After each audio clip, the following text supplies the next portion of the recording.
साहब दराज भी ग्रोइंग मार्केट है। तो अब मैं आपको बताता हूँ कि ये जो स्टोर लोगों के डिलीस्ट हो जाते हैं उन्हें पता ही नहीं चलता कि क्या है। ये पहली बार ज़िंदगी में मैं देख रहा हूँ कि इन्होंने पॉपअप दिया है कि भाई आपका स्टोर डिलीस्ट हो गया है, अब आप इसको एक फॉर्म फिल करोगे तो आप आगे कंटिन्यू करोगे।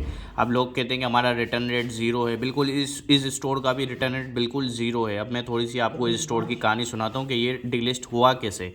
आपकी दुकान को टेम्परेरी तौर पर डिलीट कर दिया गया है। क्लिक हियर फॉर, मतलब कि यहाँ पे हमें क्विज़ का फिल करना है फॉर्म को, और उसके बाद ये हमें बताएंगे कि अच्छा ये कि आपकी लास्ट सर्कल की ऑपरेशनल परफॉर्मेंस दराज के मायार पर नहीं उतरी, जिसके तहत आपकी दुकान को आर्जी तौर पर डिलीट ऑफलाइन किया जा रहा है। याद रखें 3 बार मुसलसल डिलीट होने पर दुकान को परमानेंट डिलीट कर दिया जाएगा। मज़ीद मालूमात के लिए अपनी ईमेल चेक करें। ठीक है, ईमेल पे भी इन्होंने अपडेट दे दी। अब हम लोग ना ईमेल चेक करते हैं ना, ये तो अभी इसने पहली बारी पॉपअप दिया, उससे पहले ये कभी पॉपअप ही नहीं देता था। ठीक है ना, तो दराज भी लर्निंग कर रहा है, हम लोग भी साथ साथ लर्निंग कर रहे हैं। अब मैं आपको बताता हूँ, सबसे पहले तो हम इसका एक फ़ॉर्म खोल लेते हैं।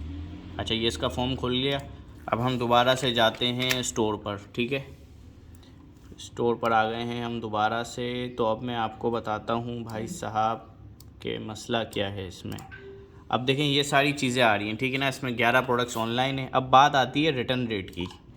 अब रिटर्न रेट ज़ीरो यहाँ लिखा हुआ आ रहा है, ठीक है ना। अब लोग यही बोलते हैं भाई रिटर्न रेट मेरा ज़ीरो है, मेरी स्टोर डिलीस्ट हुआ कैसे। शिप ऑन टाइम 100% आ रहा है, पॉजिटिव सेलर रेटिंग 97% आ रही है। तो इस स्टोर की मैं कहानी सुनाता हूँ। ये एक नया स्टोर है, इसमें हमने महंगे प्रोडक्ट्स डाले हुए हैं। ठीक है ना, महंगे प्रोडक्ट्स डाले हुए हैं कि 1000 रुपये से प्लस के प्रोडक्ट्स हैं इसके अंदर। तो कस्टमर ने यूँ किया कि कस्टमर प्रोडक्ट बाय कर रहे हैं, ठीक है ना। कुछ होते हैं फेक रिटर्न करते हैं लोग, तो उन्होंने 4-5 हमें फेक रिटर्न कर दिए, ठीक है ना। प्रोडक्ट रख के हमें फेक रिटर्न कर दिए, हमने दराज को क्लेम भी फॉरवर्ड कर दिया है, ठीक है ना। अब ये देखिए ये हर महीने साइकिल चेंज हो जाता है, ठीक है ना। तो अभी ये 20 तारीख या 15 तारीख को ये हमारा ज़ीरो हो गया। पहले यहाँ पे 7% रिटर्न रेट आ रहा था। तो अब मैं आपको बताता हूँ, देखिए दराज जो अलाउ करता है ना, वो करता है कि भाई 2% से ऊपर ना जाए रिटर्न रेट, ठीक है। 1% या 2% रिटर्न रेट आपका ऊपर ना आ जाए। अच्छा, आपका रिटर्न रेट फॉर एग्जांपल ऊपर चला गया, 7% पे चला गया, ठीक है ना, मतलब 3-4 पे तो ज़्यादा तो मसला नहीं है। जब 7, 7.5 पे चले जाता है ना, तो फिर आपकी स्टोर जो है ना वो डिलीस्ट हो जाता है। तो जब इस ये 7 पे आ जाए, तकरीबन 6.5-5 पे आ जाए रिटर्न रेट। अच्छा, अब इसमें ये था कि नया स्टोर था, ऑर्डर ही इसमें रोज़ का 1-2 ऑर्डर आ रहा है। अब वो 4 लोगों ने फेक रिटर्न कर दिया, तो इसमें ये कि हमारा स्टोर बंद हो गया। अच्छा, तो आप जब ये आपका स्टोर तकरीबन पहुंच जाए वहाँ पर 7, 7:30 तक, तो वैसे तो आपको पहुंचने नहीं देना। ये तो 2-3 रिटर्न है, फ़ौरन आप इसको क्लेम फाइल करो। क्लेम फाइल आपने कर दिया, उसके बाद आप ये करो, नए स्टोर पर एक प्रोडक्ट ऐसा होना कि जो आप नो प्रॉफिट नो लॉस में सेल कर रहे हो और आपकी ऑर्डर उसमें जनरेट ज़्यादा हो जाए। तो देखें अब इसमें ये कि रोज़ का 1 ऑर्डर आ रहा था, महीने के 30 ऑर्डर हो गए। 30 ऑर्डर में समझ लो आपके 4 रिटर्न आ गए। तो ये हमारा जो रिटर्न रेट है वो बहुत ज़्यादा हाई हो गया इस वजह से, ठीक है ना। तो आपको इसीलिए करना है कि अगर ऑर्डर्स आपके 1000 महीने के आते, 4-5 रिटर्न आते, तो कोई फ़र्क ही नहीं पड़ता। अगर महीने के आपके 300 ऑर्डर हैं और 4 लोगों ने भी रिटर्न कर दिया ना, तो भी कोई फ़र्क नहीं पड़ता, स्टोर को बिल्कुल स्टोर सही चलेगा, ठीक है। अच्छा, इसके बाद हम आ जाते हैं फॉर्म पर। ये फॉर्म आ जाता है दराज का। अच्छा, ये फॉर्म जिसके पास पॉपअप ना हो वो ये करे कि इस फॉर्म को दराज के सेलर सेंटर से जाकर ले ले, ठीक है ना। ये कह रहा है कि भाई ये सब चीज़ें डालो। अच्छा, ये मैं डाल के, ठीक है। तो ये क्विज़ हमारा हो गया स्टार्ट। आपकी डिलीस्ट होने की वजूहात क्या हैं। अब मुझे पता है कि भाई ये को ऑर्डर प्रोसेस विद 2 डेज़। अब ये देखो ना, अब इसने हमें ऑप्शन ही नहीं दिया कि भाई मुझे फेक रिटर्न आया है। तो अब मैं यही कहूँगा कि भाई मेरी क्वालिटी इसमें तो आपको समझ लो कि बिल्कुल अपनी गलती एक्सेप्ट करनी पड़ेगी इस फॉर्म को फिल करने में, वरना वो आपकी स्टोरी ऑनलाइन नहीं करेंगे, ठीक है। अच्छा, क्वालिटी इशू रेट की चीज़ें कैलकुलेट होता है, इसके बारे में जानने के लिए click here. Quality issue rate किन चीज़ों से कैलकुलेट होता है। अच्छा, bad quality, cancellation, buyer complain, penalty, delayed delivery, return and cancellation, customer return, bad reviews और बायर पेनल्टीज़, ठीक है। इससे भाई इसमें हमें आता है मसला, ठीक है। अच्छा, इसके बाद आ गया दराज प्लेटफॉर्म पर डिलीट होने से बचने के लिए मिनिमम QIR कितना होना चाहिए, 1 होना चाहिए, ठीक है। अच्छा, इसके बाद आ गया आपके हाई रिटर्न होने की क्या वजूहत है। Product do not match with the picture. अच्छा, इसमें हम करते हैं अदर फेक रिटर्न, ठीक है। यहाँ पे इन्होंने ऑप्शन हमें दे दिया है, फेक रिटर्न आया है हमें, क्लेम ऑलरेडी फाइल, ठीक है, ये हमने कर दिया है यहाँ पे। इसको अब हम कर रहे हैं कंटिन्यू आगे। कि भाई आगे ये हमसे क्या पूछ रहा है। और इसके बाद पूछ रहा है क्वालिटी रिटर्न कैसे अवॉइड किया जा सकता है। एक्सपायर प्रोडक्ट पर डिस्काउंट ऑफर करके दुकान पर हॉलीडे मूड। प्रोडक्ट शिप करने से पहले तमाम प्रोडक्ट क्वालिटी मायार के चेक करें।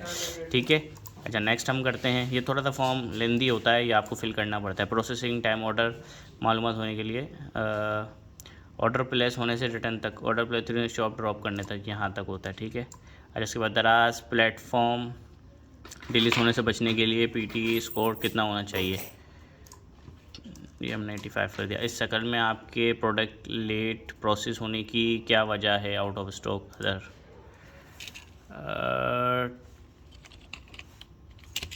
टाइम पर शिप होते हैं। ठीक है, अच्छा इस फॉर्म के बाद भी 7 दिन बाद ही आपको एक पेनल्टी मिलती है। 7 दिन बाद आपकी शॉप जो है वो ऑनलाइन होती है, ताकि आपको एक सज़ा मिल जाए एक तरह से।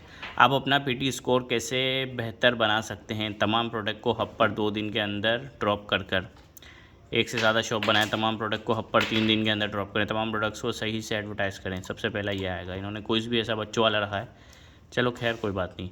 अच्छा, आउट ऑफ स्टॉक रेट क्या है। आउट ऑफ कस्टमर ने जो ऑर्डर सेलर कैंसिलेशन की वजह से कैंसिल हुए ऑर्डर, देखें सेलर कैंसिलेशन की वजह से कैंसिल हुए ऑर्डर आउट ऑफ स्टॉक में शामिल हो जाते हैं। ठीक है, या कोई ऐसा प्रोडक्ट आपके पास अवेलेबल नहीं है, आपने लिस्ट कर दिया, वो मार्केट में भी नहीं मिल रहा, तो फिर आपका वो आउट ऑफ स्टॉक में जाता है। अच्छा, दराज के प्लेटफॉर्म पर डिलीट होने से बचने के लिए आउट ऑफ स्टॉक स्कोर कितना होना चाहिए। आउट ऑफ स्टॉक स्कोर भी आपका 1% होना चाहिए। इस सर्कल में आपके सेलर कैंसिलेशन नंबर की वजह क्या है। Product is not seller customer imported band variation other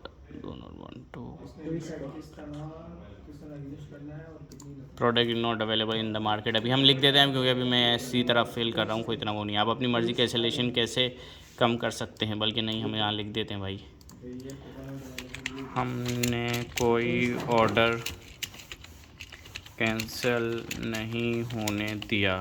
ठीक है, जो बात है वो हम लिखेंगे। अच्छा, आप अपनी कैंसिलेशन कैसे कम कर सकते हैं। Shop holiday mode daily basis पर इन्वेंट्री स्टॉक का जायज़ा लेकर। ठीक है, अच्छा भाई इसको हम कंटिन्यू करते हैं। उसके बाद क्या पूछ रहा है, इंस्टेंट मैसेज क्या है। ऑर्डर प्रोसेस करने के फीचर्स, लाइव चैट फीचर जिसके ज़रिए आप कस्टमर से बात कर सकते हैं। ठीक है, अच्छा और क्या है, प्लेटफॉर्म पर डिलीट होने से बचने के लिए minimum IM score response rate क्या होना चाहिए, 85%। चलो अच्छा, इंस्टेंट मैसेज रिस्पॉन्स रेट बेहतर बनाया जा सकता है 24 के अंदर कस्टमर को जवाब देकर। ठीक है, आप कैसे इस बात को यकीन बनाएंगे कि हम दोबारा डिलीट नहीं करेंगे। अच्छा, ये मुझे फेक रिटर्न रिसीव्ड हुए हैं जिस वजह से मेरा स्टोर डीलिस्ट हुआ है। मैंने क्लेम भी फाइल कर दिया है। ठीक है भाई, ये हमने करके अब इसको कर दिया सबमिट। अब ये सबमिट हो गया हमारा क्विज़। अब ये है कि जैसे ही फिर ये फॉर्म वगैरह चेक करेंगे और फिर ये कि हमारी स्टोर को लाइव कर देंगे।